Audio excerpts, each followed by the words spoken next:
Hey everybody, welcome back to our guide series. We're heading up to the Bay of Green Bay, and like everybody knows, the bite is on fire. Hopefully it stays that way, you know, it's pretty inconsistent there pretty much all spring and summer. You get 2 or 3 really good days, and then all of a sudden it would peter out for a week and you would suffer a little bit there. Hey, got a little bit of rain right now, which is okay. It's about 75 degrees. It's 5 o'clock in the morning. Get ready for one of them days today. Blitzmeister, what's happening? What are you getting, Larry? Well, you know what? I forgot to pack lunch.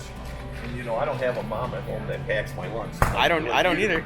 Right? She don't pack. I have a mom. She doesn't pack your lunch? No. Okay. 40, 50. In a power boat? Blitzmeister. We good to go? Yeah, it's pretty good,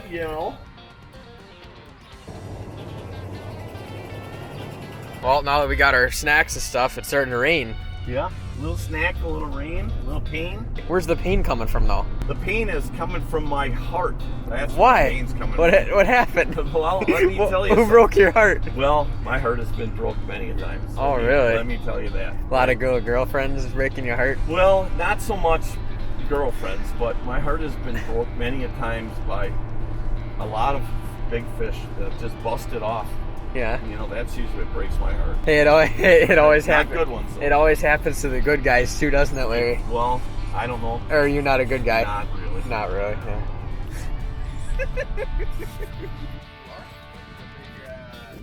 Why is that? Because you would never bring. Every day. Calls him last night. It's time to go to bed, and he's okay.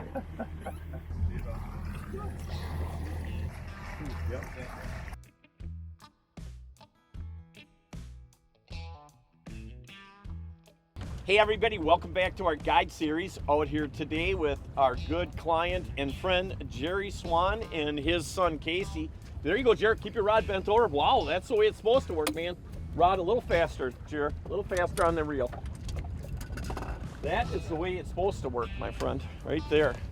Hey, fishing the bay, and things have really lit up here, which is kind of nice to see. I mean, it was a lot of hit and miss all summer up here. Now that we're into, August, yep, now I'll crank on him. There you go, buddy. It's a good fish, man.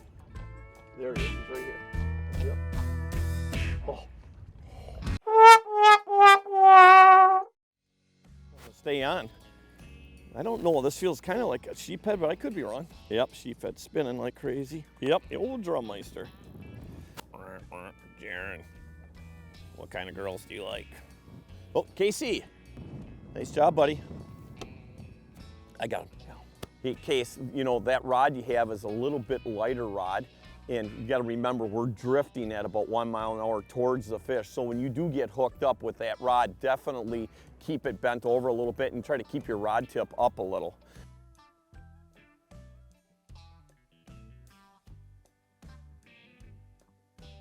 Hey, we just got a call from our friend Lonnie, and I'll tell you what, he's already got like 30 fish he's caught already, and it's only 7:20, so we made a little jump down to the north, and let's check out this bite.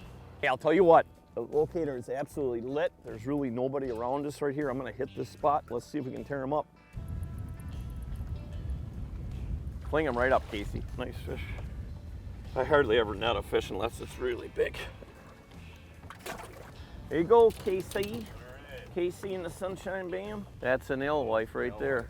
Yep, that's exactly what's caused the problem. They're just finally trickling out of here. There's a few left, not many. I changed my pattern a little bit. Decent fish.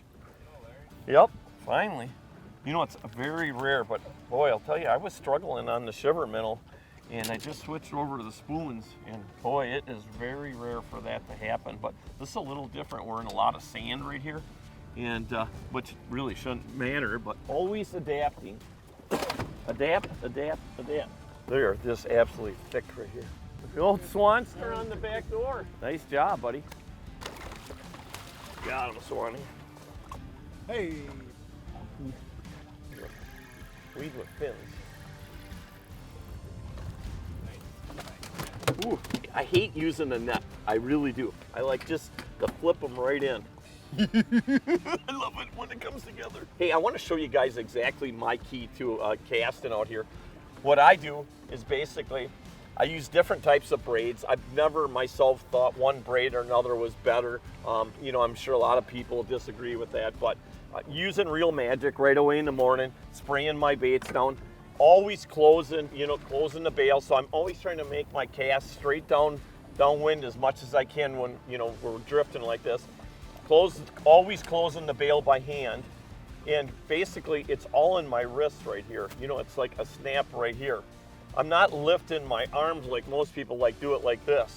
It's all basically snap, and I'm following it back down, snap, following it back down. And it seems the biggest problem is people will whine too much. Like they'll go like this, and the bait's really never hitting the bottom. And there is days where, you know, in conditions where you don't want it to hit bottom, if you're up on the rocks and there's a lot of moss and weeds up on that stuff, then you don't, it's not as important to hit the bottom. But no doubt when you're fishing like sand like we are now, or you're fishing light gravel that doesn't have that debris on it, that sediment on it, then definitely hitting the bottom is definitely key. Got the mags torqued. I got the mags torqued. She's torqued. Oh. Nuts. That's are for girls. It's a nice one. That's about as big as I want to keep them right there. Absolutely. That's one thing I love about Green Bay. Winnebago's a great system, but you know, a fish like that on Winnebago, I'd let go. Here, obviously, they run a little bit bigger. I just can't imagine what Winnebago would be like if we had a 15-inch size limit there. Nice job, buddy. Just lift them like this. All right. There you go. Yep. Hey, Clinchmeister, can you hand me the pliers? Sure, Larry. When you're in a pinch, ask for the clinch to hand you the pliers. Nice job, Casey. Thanks, Larry. Such a helpful guy. Shut up and fish. Oh, that's right. Shut up and film. Holy shamoly. Good gracious. Ooh, that's a good one.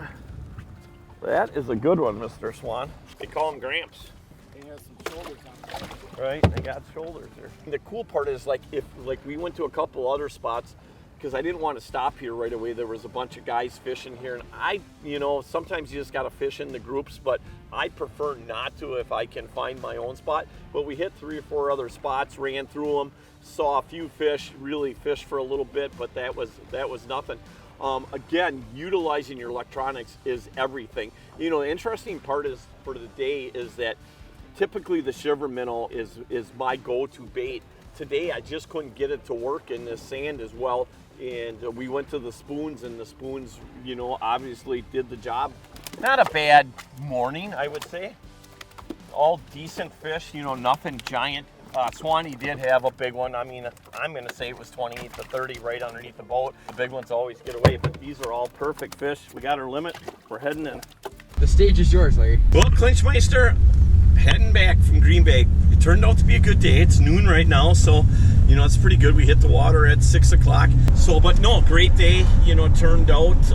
You know, that's the biggest thing about guiding is, you know, it's kind of nice, obviously, to have communication with some of the other guides, too, that are out there. And, you know, you always want to do that, try to get along with everybody as much as you can. You know, for the most part, most guys get along and respect it because, you know, everybody has bad days.